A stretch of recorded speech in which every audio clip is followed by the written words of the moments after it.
عنکبوت by Noor Rajput episode 2۔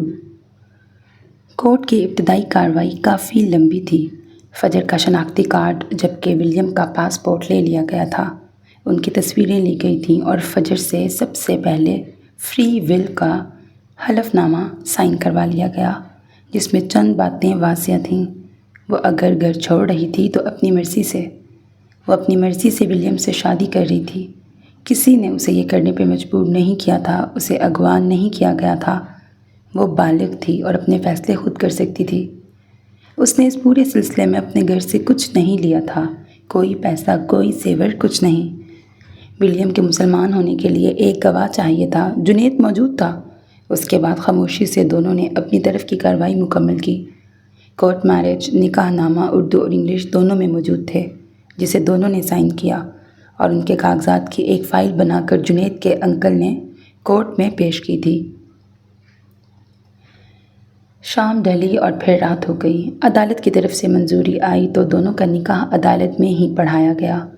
ایسے cases عدالت میں روز آتے تھے، یہ ان کا روز کا کام تھا۔ البتہ ولیم نے اس سلسلے میں اچھی خاصی رقم دی تھی۔ وہ فارنر تھا اور اس سے پاؤنڈز بٹورے گئے تھے۔ جب وہ دونوں نکاح نامے کی اپنی اپنی کاپی لے کے باہر نکلے تو رات کے 8 بج چکے تھے۔ فجر کے پاس اردو جبکہ ولیم کے پاس انگلش والا نکاح نامہ تھا۔ مبارک ہو بہت بہت ولیم، اب تم شادی شدہ ہو۔ جنید نے اسے گلے لگاتے مبارکباد دی۔ وہ بے ساختہ مسکرا دیا۔ آج ایک ہی دن میں اسے دوسری بار گلے لگایا گیا تھا، جبکہ فجر کا دل اب تیزی سے دھڑک رہا تھا۔ انسان جذبات میں ہر قدم اٹھا لیتا ہے اور جب جذبات کا طوفان گزرتا ہے تب احساس ہوتا ہے کہ وہ کیا کر گزرا ہے۔ لیکن فجر کو پچھتاوا نہیں تھا۔ اسے پچھتاوا وہ نہیں تھا کہ اس نے کورٹ میرج کی تھی، بس تھوڑا خوف تھا تو ولیم کی طرف سے کہیں وہ اس کا دعوے دار نہ بن جائے۔ وہ ایک جانب کھڑی ان دونوں کو دیکھتی رہی اور پھر فون نکال لیا۔ دن میں نہ جانے کتنی بار اسے ایک اجنبی نمبر سے فون آیا تھا، پر اس نے نہیں اٹھایا تھا، اور جیسے ہی اس نے فون نکالا ارسل کا نمبر جگمگ کرنے لگا۔ دل پر کسی نے برچھی پھیر دی۔ کیا اس کے لیے یہ سب کرنا اتنا آسان تھا؟ نہیں، بالکل نہیں۔ سائن کرتے وقت دل کے ساتھ ساتھ ہاتھ بھی کانپ اٹھے تھے۔ وہ اسے اپنے دل سے بے دخل کر رہی تھی۔ وہ اسے کبھی نہ پانے کے لیے کھو رہی تھی۔ وہ اسے کبھی نہ دیکھنے کی قسم اٹھا رہی تھی۔ وہ اسے اپنی محبت سے آزاد کر رہی تھی۔ وہ اسے سوچنے تک کے سارے اختیارات گنوا رہی تھی۔ یہ سب اتنا آسان نہیں تھا۔ دل کتنی بار رویا تھا، کتنی بار تڑپا تھا، پر یہ سب تو کرنا ہی تھا کیونکہ وہ یہ ٹھان چکی تھی۔ اور اب پھر سے وہ شخص اسے فون کر رہا تھا۔ شاید یہ آخری بار تھا جب فجر معراج اس شخص کی آواز سننے والی تھی جسے وہ اپنا مانتی تھی۔ اس شخص نے فجر معراج کو گنوا دیا تھا، یہ خبر بھی تو دینی تھی نا۔ فون کی اسکرین پر انگوٹھا پھیرتے اس نے فون کان سے لگایا۔ جنید اور ولیم کچھ فاصلے پر کھڑے جانے کیا ڈسکس کر رہے تھے۔ وہ ولیم کو اس کی جیکٹ لوٹانا چاہتی تھی جسے ولیم نے اپنے بیگ میں ڈال لیا تھا۔ ہیلو فجر، ارسل کی بے چین سی آواز ابھری۔ اس کا گلا بھاری تھا، شاید وہ بھی رویا ہوگا۔ فجر کا دل مٹھی میں آیا۔ جانے کتنے پل خاموشی چھائی رہی۔ فجر نے آس پاس کے نظاروں کو دھندلاتے محسوس کیا۔ بیگ کندھے پر لٹکائے اور چادر کو اچھے سے خود پہ لپیٹے اسے اپنے آپ وہاں کھڑا بہت اجنبی سا لگا۔ ایسی تو کبھی خواہش نہیں کی تھی اس نے۔ وہ تو بہت دھوم دھام سے اپنی محبت کے سنگ جانا چاہتی تھی، ڈنکے کی چوٹ پر جب محبت ہی دگا دے جائے تو پھر کیسی شکایت۔ اس نے آنسوؤں کو اندر پیتے سر اٹھا کے آسمان کو دیکھا۔ کچھ تو بولو فجر، تمہاری خاموشی مجھے مار رہی ہے، وہ شکست خوردہ بولا۔ تو سنیے ارسل برہان صاحب، سنیے۔ لہجہ سرد رکھا گیا، آنکھیں جل رہی تھیں، پر اب اس کے سامنے کیا رونا جو کچھ بھی نہیں تھا۔ میں فجر معراج، ایک مڈل کلاس لڑکی جس کے ڈھیر سارے مسائل تھے۔ مجھے اپنے مسائل کا سدباب کرنا تھا، مجھے ان کا حل نکالنا تھا، پر میں نے فرار ڈھونڈ لیا، میں نے محبت کر لی۔ آنکھوں سے آنسو بھل بھل بہنے لگے تھے، جسم میں کپکپاہٹ تھی، ہونٹ خشک پڑ چکے تھے۔ وہ خود پر ہی استہزا یا ہنستی تھی۔ پتہ ہے میری زندگی عذاب تھی، پھر تم آئے، وہ آپ سے تم پر آئی، ارسل ساکت ہوا۔ تم ہوا کا ٹھنڈا جھونکا تھے، پر مجھے نہیں پتا یہ ہوا مجھے جھلسا کے رکھ دے گی۔ وہ ہولے ہولے بول رہی تھی، سسکیوں کا گلا گھونٹتے۔ فجر، وہ بے یقینی سے بولا۔ ارسل، تم میرا سکون تھے، لیکن مجھے نہیں پتا تھا تم مجھے زندگی بھر کی تڑپ دے جاؤ گے۔ ارسل، تم میرا جنون تھے، پر مجھے نہیں پتا تھا تم مجھے سسکتا چھوڑ جاؤ گے۔ ارسل، تم میرا غرور تھے، پر مجھے نہیں پتا تھا تم مجھے ہمیشہ کے لیے توڑ دو گے۔ ارسل، تم میرا مان تھے، پر مجھے نہیں پتا تھا تم مجھے آسمان سے زمین پہ پٹک دو گے۔ میں نے کسی کو دیکھا تو صرف تمہیں، کسی کو سوچا تو صرف تمہیں، کسی کی خواہش کی تو صرف تمہاری، کسی کا دل توڑا تو صرف تمہارے لیے۔ میں نے فجر معراج کو تمہارے نام لکھ دیا تھا ارسل۔ ارسل تھا تو فجر تھی۔ دل کٹتا گیا، تکلیف حد سے سوا ہوئی، خون رسنے لگا، پر وہ کھڑی رہی۔ آس پاس لگے اسٹریٹ پولز کی روشنی میں اس کے آنسوں واضح دیکھے جا سکتے تھے۔ میں تمہارے لیے پوری دنیا سے لڑ رہی تھی اور تم میرے لیے اپنے خاندان سے نہیں لڑ پائے۔ وہ اپنا پاؤں چھوڑاتا جا رہا تھا۔ فجر نے ضبط سے آنکھیں میچ لیں۔ تمہیں میرا خیال آیا بھی تو ایک آپشن کے طور پر، ایک دوسری عورت کے طور پر جسے چھپا کے رکھا جاتا۔ کیا تم بھول گئے تھے کہ فجر اجالا لاتی ہے، اسے چھپا کے نہیں رکھا جا سکتا؟ وہ خود کو زخمی کر رہی تھی اور زخم ناسور بننے والا تھا۔ فجر، ایم سوری۔ جہاں تم پاؤں دھرتے وہاں میں اپنا دل رکھنے کو تیار تھی۔ میں نے صرف محبت نہیں کی تھی، میں نے اپنے اندر تمہارا بت سجا لیا تھا۔ میں نے تمہیں بہت بڑا مقام دیا تھا ارسل، تمہیں راس نہیں آیا۔ پھر اس بت کا ٹوٹنا تو لازم تھا نا؟ لہجے میں پھر استہزا تھا۔ گارڈز اسے پکڑ کے باہر نکال رہے تھے، وہ اسے دھکے دے رہے تھے، وہ کھڑا دیکھ رہا تھا۔ محبت اپنے مقام سے گری اور کرچی کرچی ہو گئی۔ اماں کہتی رہی کہ مرد اس عورت کا نہیں ہوتا جو اس کی ہو جائے، جو اسے مفت میں مل جائے۔ فجر، ایسے مت بولو۔ وہ تڑپ گیا۔ میں نے اماں کا یقین نہیں کیا ارسل، میں نے کتنا غلط کیا۔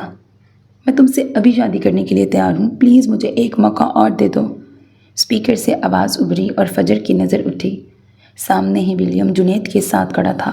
جنید اب اسے اپنی گاڑی کی چابی پکڑا رہا تھا۔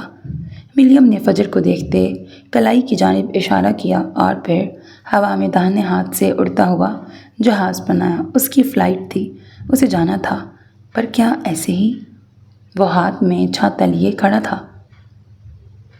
فجر نہیں، میں مسز فجر ہوں اب، اس نے گویا دھماکہ کیا۔ پھر آسمان کی جانب دیکھا۔ تیز ہوا کے ساتھ بارش کی پھوار پڑتی محسوس ہوئی، یوں جیسے قدرت نے گواہی دی ہو کہ وہ اب مسز فجر تھی۔ مبارک ہو ارسل برہان گردیزی، تم نے مجھے کھو دیا، ہمیشہ ہمیشہ کے لیے۔ میں اب شادی شدہ ہوں، میرا خیال اپنے دل و دماغ سے نکال دو۔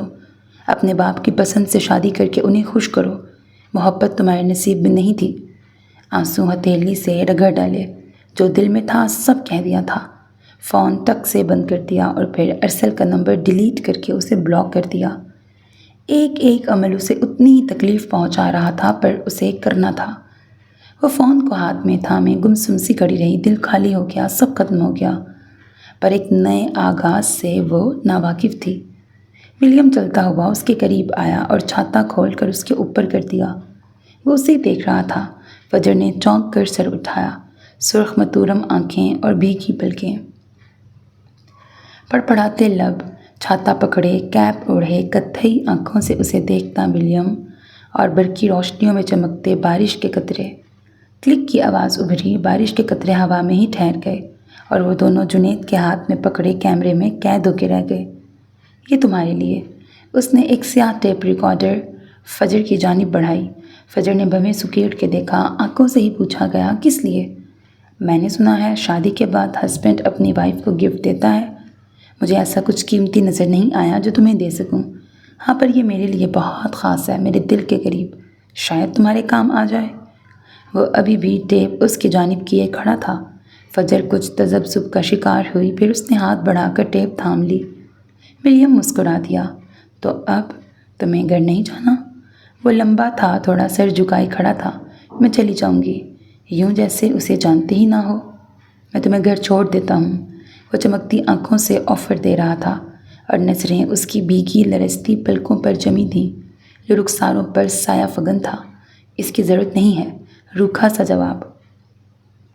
لیکن مجھے لگتا ہے اس کی ضرورت ہے۔ ڈٹھائی سے بار بار کہتا ولیم فجر کے نگوش تن گئے۔ وہ اب سر پہ سوار ہو رہا تھا۔ I am your husband, you should consider my wishes. میں تمہارا شوہر ہوں، تمہیں میری خواہشات کا خیال کرنا چاہیے۔ اس نے نہیں کہا تھا کہ تمہیں میرا حکم ماننا چاہیے، وہ تو بس اپنی خواہش رکھ رہا تھا، اور اب یہ زیادہ ہو رہا تھا۔ فجر نے گور کے دیکھا جیسے ابھی کچا چبا جائے گی، اور اس کی یوں دیکھنے پر ولیم سٹپٹا گیا۔ آئی جسٹ گوگل اٹ، میں نے انٹرنیٹ پہ دیکھا ہے، گڑبڑا کے کہتے فون والا ہاتھ اوپر اٹھایا اور صفائی یعنی گوگل پہ لکھا تھا کہ بیوی کو شوہر کی اطاعت کرنی چاہیے۔ خاموشی چھا گئی۔ اس لڑکی سے بات کرنا اتنا مشکل کیوں لگ رہا تھا؟ میں تمہارا ویٹ کر رہا ہوں، بھابھی کو چھوڑ کر جلدی آنا۔ جنید اسے آگاہ کرتا اس کا کیمرہ لے کے چلا گیا۔ شاید وہ لوگ طے کر چکے تھے کہ فجر کو گھر چھوڑ کے انہیں دوبارہ کہاں ملنا تھا تاکہ ایئرپورٹ جایا جا سکے۔ لفظ بھابھی پر فجر کی آنکھیں حیرت اور بے یقینی سے پھیلیں، جبکہ ولیم نے امٹ آنے والی بے ساختہ مسکراہٹ کو چھپایا۔ مبادا کہیں قریب کھڑی فجر دیکھ ہی نہ لے اور اسے یہیں پاکستان میں دفن ہونا پڑے۔ چلیں؟ پھر سے پوچھا۔ میں چلی جاؤں گی، اب تو میرا پیچھا چھوڑ دو، وہ کوفت زدہ لہجے میں بولی۔ آج کا دن کتنا لمبا ہو گیا تھا، ختم ہی نہیں ہوا تھا، اور اب رات کا اندھیرا دل ہلا رہا تھا۔ میں نے تمہارے لیے اتنا سب کیا، کیا تم میری ایک بات نہیں مان سکتی؟ احسان جتا کر فوراً شکوہ کر دیا گیا۔ فجر نے ہونٹ بھینچے۔ دیکھو بارش پھر سے شروع ہونے والی ہے، مجھے لگتا ہے ہمیں چلنا چاہیے، وہ اسے کہتا گاڑی کی جانب بڑھا، اور فجر کو بھی ناچار قدم بڑھانے پڑے۔ کچھ دیر بعد گاڑی ایک بڑی کھلی شاہراہ پر آگے بڑھ رہی تھی۔ بارش بہت ہلکی تھی، لیکن گاڑی کی ونڈ اسکرین پر چلتا وائپر تیزی سے پانی صاف کر رہا تھا۔ وہ خاموش بیٹھی رہی۔ دماغ نے کچھ کام کرنا شروع کیا تو آنے والے وقت کا سوچنے لگی۔ پہلو میں ہاتھ رکھے وہ کسی خاموش مورت کی طرح بیٹھی تھی۔ تو مجھ سے کچھ کہو گی نہیں؟ اس کی خاموشی بری لگ رہی تھی۔ وہ بول پڑا، تھینکس، یک لفظی جواب۔ وہ مسکرا دیا۔ آج جانے کتنی بار مسکرا لیا تھا، پاگل نہ ہو تو۔ اور کچھ؟ کیا سننا چاہ رہا تھا وہ؟ کچھ نہیں، وہ رخ موڑے باہر دیکھ رہی تھی۔ تمہارا نام خوبصورت ہے، میں نے گوگل کیا تھا، اس کا مطلب دیکھا اور مجھے پسند آ گیا۔ وہ ایکسٹروورٹ تو نہیں تھا، پھر بھی بولے جا رہا تھا۔ ویسے تمہارا نام فجر نہ ہوتا تو جانتی ہو کیا ہوتا؟ دل جمی سے ڈرائیونگ کرتے وہ بولتا گیا، اور ایک نظر موبائل میں کھلے گوگل میپ پہ ڈال دیتا۔ فجر نے رخ موڑ کے سوالیہ نظروں سے دیکھا۔ Breathtaking. ذرا سا رخ موڑ کر فجر کو دیکھا، جس کا چہرہ پل کے 1000ویں حصے میں کان کی لوؤں تک سرخ پڑا۔ کیا یوں کوئی منہ پھاڑ کے تعریف کرتا؟ وہ اگلے ہی پل اس کے چہرے پر ناگواری ابھری۔ وہ پھر سے رخ موڑ گئی۔ ویسے میری 10 بجے کی فلائٹ ہے، میں ایڈنبرگ واپس جا رہا ہوں، کبھی پلٹ کر مت آنا۔ صفاق لہجہ، گہری خاموشی چھا گئی۔ وہ کس حق سے اس سے یوں باتیں کر رہا تھا؟ اور لہراتے بالوں والا ہیولا اب پچھلی سیٹ پہ آ کے بیٹھ چکا تھا۔ بیک میرر سے نظر آتا اس کا وجود واسع تھا۔ وہ اس پہ ہنسی تھی، کہا لگایا تھا، ہاں میں کبھی نہیں آؤں گا، جو کام تھا وہ پورا ہو گیا۔ وہ بھی اسی لہجے میں بولا۔ کتھئی آنکھوں کی چمک ماند پڑ گئی۔ کچھ دیر خاموشی چھائی رہی، پھر گاڑی جھٹکے سے رک گئی۔ فجر نے حیرت سے چاروں جانب دیکھا۔ دائیں جانب ایک بیکری اور کافی شاپ تھی۔ مجھے بھوک لگی ہے، تم کچھ کھاؤ گی؟ سنجیدہ لہجہ تھا۔ وہ اب خود پہ ضبط کر رہا تھا، خود کو لعنت ملامت کر رہا تھا۔ نہیں، یک لفظی جواب آیا۔ میں دوبارہ نہیں پوچھوں گا، کچھ چاہیے تو بتا دو۔ ویسے بھی ولیم جوزف ہر کسی پہ مہربان نہیں ہوتا، لیکن اس پہ ایک ہی دن میں کافی پیسے لگا دیے تھے، کافی مہربانیاں کرتی تھیں۔ فجر نے گہرا سانس لیا اور پھر ہولے سے بولی، کولڈ کافی۔ اتنی ٹھنڈ میں کولڈ کافی؟ آگ نکالے گی منہ سے، پھر کولڈ کافی کی ضرورت تو پڑے گی نا، وہ زیر لب بڑبڑایا، باہر نکل گیا۔ تقریباً 10 منٹ بعد وہ واپس آتا دکھائی دیا، دونوں ہاتھوں میں کافی کے مگ تھامے۔ اس کے جانب آ کے اشارہ کیا۔ فجر نے شیشہ نیچے کیا تو پہلے اسے پکڑایا اور پھر اپنی جانب آ کے دروازہ کھولا اور اندر بیٹھ گیا۔ وہ اپنے لیے بھی کولڈ کافی ہی لایا تھا، سینے میں جلتی آگ دونوں کو بجھانی تھی۔ کتنے کی ہے؟ وہ اس سے کافی کی قیمت پوچھ رہی تھی۔ ولیم کی بھویں سکڑ گئیں۔ اس نے حیرت سے فجر کو دیکھا، اور پھر ابھرنے والا کہا بے ساختہ تھا، تم جانتی ہو میرے آج دن میں کتنے پیسے خرچ ہوئے ہیں؟ کیا تم سب ادا کر دو گی؟ وہ سلگانے والے انداز میں بولا۔ ہاں دے دوں گی، ویسے بھی فجر معراج کسی کا احسان نہیں رکھتی، تڑک کر جواب دیا گیا۔ وہ اب کافی کے مگ میں پائی پلاتی اسے پگھلانے کی کوشش کر رہی تھی، کچھ زیادہ ہی آئس کریم ڈال دی گئی تھی۔ ولیم نے اپنے دوسرے کہے کو دبایا۔ کب؟ پرشوق نگاہوں سے پوچھا گیا۔ جب ہوں گے۔ انداز بے نیاز تھا، وہ محظوظ ہوا۔ ابھی تو میں جا رہا ہوں، پیسے لینے تو مجھے واپس آنا پڑے گا۔ اس سے بات کرنا اچھا لگ رہا تھا، وہ بات بڑھا رہا تھا۔ آ جانا اور طلاق بھی دے جانا۔ پائی پھیلاتا ولیم کا ہاتھ ساکت ہوا۔ کہہ تو وہ ٹھیک رہی تھی، یہ شادی ہمیشہ تھوڑی رکھنی تھی انہیں، پر ابھی طے نہیں ہوا تھا کب تک رکھنی تھی۔ پھر طلاق کا ذکر کیوں؟ اس نے بے چینی سے پہلو بدلا، کافی کا مگ اپنے اور اس کے درمیان اچھے سے ٹکا کے رکھ دیا اور پھر گاڑی چلا دی۔ وہ رخ موڑے خاموشی سے کافی پی رہی تھی۔ اب تم کیا کرو گی؟ وہ کیا جاننا چاہ رہا تھا۔ زندگی آگے بڑھاؤں گی، کبھی میری ضرورت پڑی تو؟ نہیں پڑے گی۔ مجھے بلا لینا، میں شاید آ جاؤں، ویسے بھی پیسے لینے آنا ہی ہے۔ ہاں، گندی نیت والا فارنر، وہ زیر لب بڑبڑائی۔ باقی کا راستہ خاموشی سے کٹا۔ فجر نے نہیں پوچھا وہ کیا کرتا تھا، وہ پاکستان کیوں آیا تھا، وہ پورا انگریز کیوں نہیں لگتا تھا، سب سے بڑھ کر ایک بار کہنے پر اس سے شادی کیوں کر لی تھی، کلمہ کیوں پڑھ لیا تھا۔ اسے شاید دلچسپی ہی نہیں تھی۔ بس گاڑی یہیں روک دو۔ مرکزی سڑک سے اتر کے گاڑی اب گلی کے نکڑ پہ کھڑی تھی۔ ارسل اسے یہیں اتارا کرتا تھا۔ بیوٹی انوائٹ جا رہی تھی، وہ پھر کبھی نہیں ملنے والے تھے۔ یہ میرا کارڈ۔ ولیم نے اپنا وزٹنگ کارڈ اس کی جانب بڑھایا، سفید رنگ کا وہ چھوٹا سا کارڈ جس پہ اس کی مکمل تفصیلات تھیں اور ساتھ میں رابطہ نمبر۔ کس لیے؟ وہ الجھی۔ شاید کبھی ضرورت پڑ جائے، شاید تمہیں کبھی اپنے ہسبینڈ کی یاد آئے۔ سنجیدہ بات کرتے آخر میں لہجہ شرارتی ہو گیا۔ فجر نے ضبط سے مٹھیاں بھینچی۔ شوہر کے نام پر اسے صرف ارسل کا خیال ابھرتا تھا جو اب تکلیف دہ تھا۔ وہ شخص کس دھڑلے سے اس کی تکلیف بڑھا رہا تھا۔ تمہیں کیا لگتا ہے مسٹر ولیم، پاکستانی کروڑوں مردوں کو چھوڑ کر تم سے شادی کیوں کی میں نے؟ وہ سرد لہجے میں بولی، آواز اونچی تھی، چہرہ سرخ اور آنکھوں میں شعلے بھڑک رہے تھے۔ وہ سوالیہ نظروں سے اسے دیکھے گیا۔ ویسے تو اسے فرق نہیں پڑتا تھا، پر اب جاننا چاہتا تھا اس نے ولیم کو ہی کیوں چنا؟ کیونکہ تم 7 سمندر پار واپس چلے جاؤ گے اور دوبارہ کبھی مجھے تمہاری شکل نہ دیکھنی پڑے۔ کتنی شفافیت سے بولی تھی۔ بیوٹی انوائٹ اب بلیک وچ لگنے لگی تھی۔ یہ کورٹ میرج صرف یہ سمجھوتا تھا، میں نے شرائط نہیں رکھی، اس کا مطلب یہ نہیں میں تمہیں شوہر قبول کر چکی ہوں۔ یہ کھیل آج کا تھا اور صرف اس پیپر نکاح نامہ کے لیے تھا جو ایک تمہارے پاس ہے اور ایک میرے۔ بیوٹی انوائٹ یہ سب بولتی بری لگ رہی تھی اور ولیم جبڑے بھینچے اسے سنتا گیا۔ اس نے بھی صرف اس پیپر کے لیے یہ سب کیا تھا، وہ ایک پیپر جو دونوں اپنے اپنے مفاد کے لیے استعمال کرنے والے تھے۔ اسے بھی تو کسی کی چھوڑی ہوئی لڑکی میں کوئی دلچسپی نہیں تھی، وہ دونوں مفاد پرست تھے، پر توقعات کیوں بڑھ رہی تھیں؟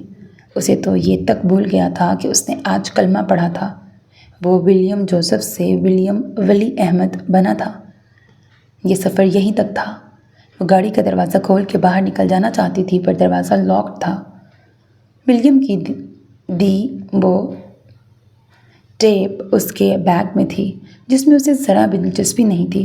وہ اس ٹیپ کو جانے کہاں پھینکنے والی تھی۔ میں جانتا ہوں یہ سب یہیں تک تھا اور مجھے بھی اس کاغذی شادی میں کوئی دلچسپی نہیں ہے، پر ہاں، میرا کارڈ رکھ لو، جب پیسے ہوں مجھے فون کر لینا، میں اکاؤنٹ نمبر دوں گا، لوٹا دینا۔ ہو کہا۔ گہری خفت نے آ گھیرا۔ وہ کیا سمجھ رہی تھی اور کیا نکلا تھا؟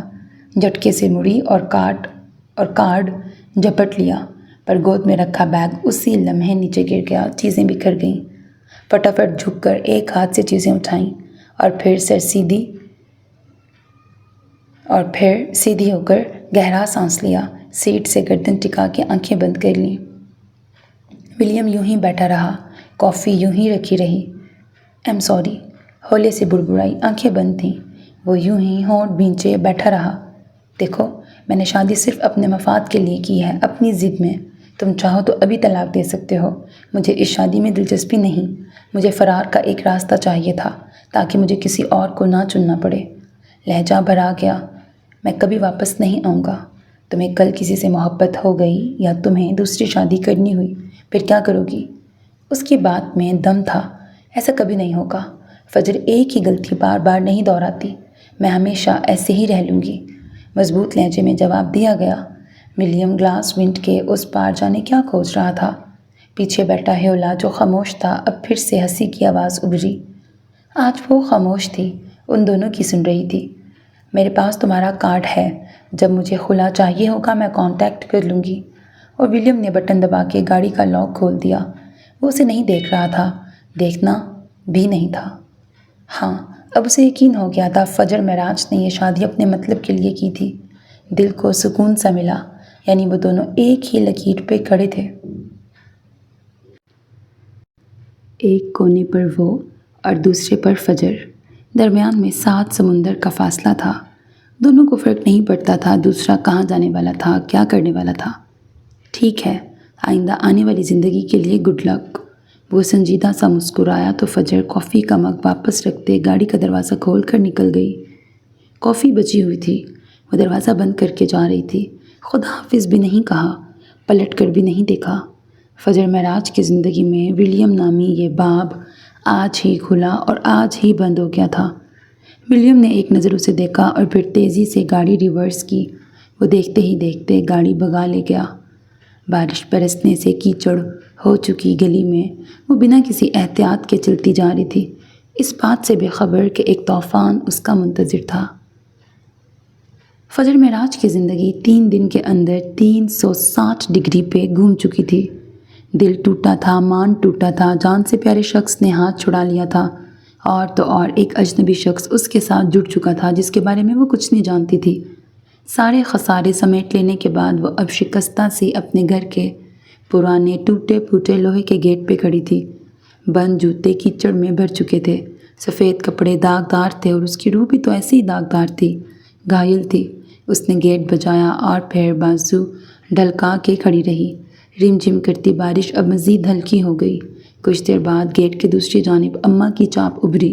ابا تو اپنی کمزوری اور بیماری کے باعث مشکل ہی چل پاتا تھا، سارا دن بستر پہ گزرتا۔ کنڈی کھلنے کی آواز ابھری اور پھر دروازہ کھل گیا۔ وہ یوں ہی کھڑی رہی۔ اماں نے غضبناک نظروں سے اسے دیکھا۔ اماں کچھ کہنا چاہتی تھی لیکن فجر کی حالت نے انہیں لب بھینچنے پہ مجبور کر دیا۔ وہ کھڑی تو اپنے گھر کی دہلیز پر تھی، ذہنی طور پر جانے کہاں تھی۔ اب کیا کھڑی کھڑی جم گئی ہو؟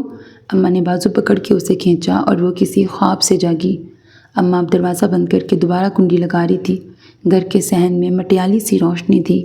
گھر ویسا ہی تھا، اماں ویسی ہی تھی، پھر سب بدلا بدلا کیوں لگ رہا تھا؟ کہاں تھی اب تک؟ میں نے کہا تھا نا گھر واپس جلدی آنا۔ اماں میں اتنی ہمت پتہ نہیں کہاں سے آئی تھی کہ اماں نے اسے گردن سے دبوچ لیا۔ سرسراتی ہوا سرگوشیاں کرتی گزر گئی۔ سارا دن بلکہ اس طرح انتظار کر کے چلی گئی، تو نے میری ناک کٹوا دی فجر۔ اماں نے اسے پوری قوت سے دھکا دیا۔ وہ جو حملے کے لیے تیار نہیں تھی، توازن بگڑا اور نیچے جا گری۔ کونی چھل گئی۔ سیاہ بالوں سے ڈھکے آسمان کے نیچے وہ گیلے مٹی والے صحن میں دھڑام سے گری تھی۔ اگلے پل اماں اس کے سر پہ تھی۔ اماں نے اسے بالوں سے پکڑا اور جھٹکے سے اس کا منہ اوپر کیا، جبڑے دبوچ لیے۔ فجر کے سپاٹ چہرے پر بارش کی ننھی ننھی بوندیں چمک رہی تھیں۔ میں نے کہا تھا یہ تیرا آخری موقع ہے فجر، اس کے بعد کچھ نہیں۔ اماں کے جھریوں زدہ چہرے پر تیش ہی تیش تھا، اس کی بوڑھی ہڈیوں میں جان تھی۔ وہ فجر کا گلا دبا کے مار سکتی تھی، پر اس کی سزا اس سے بڑی تھی جو انہوں نے سوچ لی تھی۔ تجھے اب وہ کرنا ہے جو میں کہوں گی، چل دفعہ ہو اندر۔ اماں نے زوردار جھٹکا دیا اور فجر نے دانت بھینچ لیے۔ وہ کچھ نہ بولی، اتنی سی مار تو اسے اکثر بڑھتی رہتی تھی۔ اماں ہانپتی اندر چلی گئی، جبکہ کئی لمحے وہیں بیٹھی رہی، پھر بیگ پکڑ کے اٹھ کھڑی ہوئی۔ گندے ہو چکے ہاتھ کپڑوں سے صاف کیے، زبان بند تھی لیکن کندھے اکڑے ہوئے تھے۔ آخر کو جو اس نے کرنا تھا وہ کر چکی تھی، اماں اب اس کا کچھ نہیں بگاڑ سکتی تھی۔ بیگ اٹھاتے وہ اپنے کمرے میں آئی، شال اتار کر پھینک دی۔ کونی کو نہیں دیکھا، بیگ بیڈ پہ پھینک دیا، پاؤں جوتوں سے آزاد کیے اور پھر جھک کر بیڈ کے نیچے سے ایک کارٹن بریکٹ ڈبہ نکالا۔ اماں اب اپنے کمرے میں غصے سے بولے گئی، تاریخ طے کر دیا میں نے، وہ لوگ اگلے جمعے کو آئیں گے اور اسے لے جائیں گے۔ وہ اونچا اونچا اسے ہی سنا رہی تھی جبکہ فجر سپاٹ چہرہ لیے الماری سے ارسل کی دی ساری چیزیں نکال رہی تھی، کچھ کپڑے، کچھ جوتے، کچھ اور سامان جسے وہ اب کارٹن کے پاس پھینک رہی تھی۔ کمرہ ٹھنڈا تھا، یوں جیسے بارش باہر نہیں اندر برستی رہی ہو، اور وہ ننگے سر ننگے پاؤں کسی پاگل کی طرح چیزیں پٹک رہی تھی۔ کچھ دیر بعد وہ زمین پر دو زانوں بیٹھی تھی اور ارسل سے جڑی ہر چیز، ہر یاد اس کارٹن میں ڈال رہی تھی۔ اماں خاموش تھی، اور پھر کچھ دیر بعد وہ دروازے پر نمودار ہوئی۔ کریم رنگ کے مرینا کا پرانا گرم سوٹ پہنے اماں کی سامنے رنگت واسیہ تھی، جھریوں زدہ چہرہ پرجلال تھا، اندر کدنسی آنکھیں جن میں سے ایک میں موتیا اتر آیا تھا، ہر درجے تیش تھا۔ وہ خود پہ قابو پانے کی پوری کوشش کر رہی تھی۔ اماں کے ہاتھ میں کاغذ تھا جسے اماں نے اس کے قریب آتے اس کے منہ پہ مارا۔ اگلے جمعے کو تیرا نکاح ہے، آج سے تیرا باہر آنا جانا بند، بلکہ کو میں زبان دے چکی ہوں۔ فجر نے نہ اماں کو دیکھا اور نہ اس کاغذ کو جس پر دن تاریخ لکھی تھی۔ وہ خاموشی سے اپنا کام کرتی رہی۔ اماں واپس پلٹی۔ اس کی ضرورت نہیں ہے اماں، میں یہ نکاح نہیں کروں گی۔ اس کی اتنی مجال! اماں جھٹکے سے مڑی۔ نکاح تو تجھے کرنا پڑے گا فجر، نہیں تو موت تیرا مقدر ہوگی۔ حکم صادر ہوا۔ میرا نکاح ہو چکا ہے اور موت بھی قبول کر لی میں نے۔ ٹھنڈے ٹھار لہجے میں بوم گرایا گیا۔ اماں ساکت رہ گئی۔ موت جیسی خاموشی چھا گئی۔ اماں نے غور سے اسے دیکھا جو اپنے حواسوں میں نہیں تھی۔ اس پہ کسی پاگل کا گمان ہوا۔ وجود ڈھیلا تھا، جسم یہاں تھا، دماغ کہیں دور، اور روح وہ تو جیسے تھی ہی نہیں۔ وہ ہاتھ بڑھا کر ایک چیز اٹھاتی اور اپنے سامنے رکھے ڈبے میں ڈال دیتی، یوں جیسے ان چیزوں سے جڑی یاد کو دفنا رہی ہو۔ ہونٹ نیلے تھے، ہاتھ پاؤں بھی۔ چہرہ سفید تھا لٹھے کی مانند، اور سفید کپڑے صحن میں گرنے کے باعث مزید گندے ہو چکے تھے۔ وہ اس پل اماں کو زندہ لاش لگی۔ کیا بکواس کر رہی ہے تو فجر؟ اماں نے سینے پہ ہاتھ رکھے پوچھا۔